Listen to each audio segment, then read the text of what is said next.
Okay, how to make iced tea in under 60 seconds. Get a tea bag.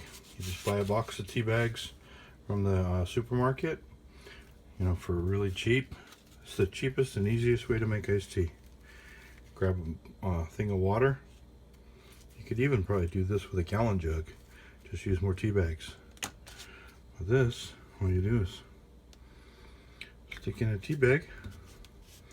I usually drink some first, like I did on this one. This is what it comes out like.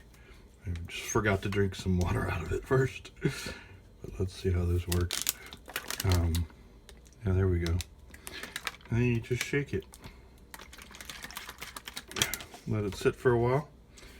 If you let it sit out at room temperature, it makes tea faster than if you put it in the refrigerator. But this has only been like 5 or 10 minutes and it's already iced tea. So you just yeah, just see the tea bag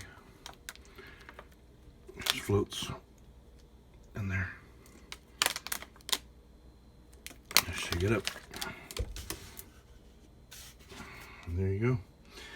Iced tea in a few minutes. Alright, thanks for watching. Click like on the video. Forward it to your friends. Alright, thanks, bye. Subscribe.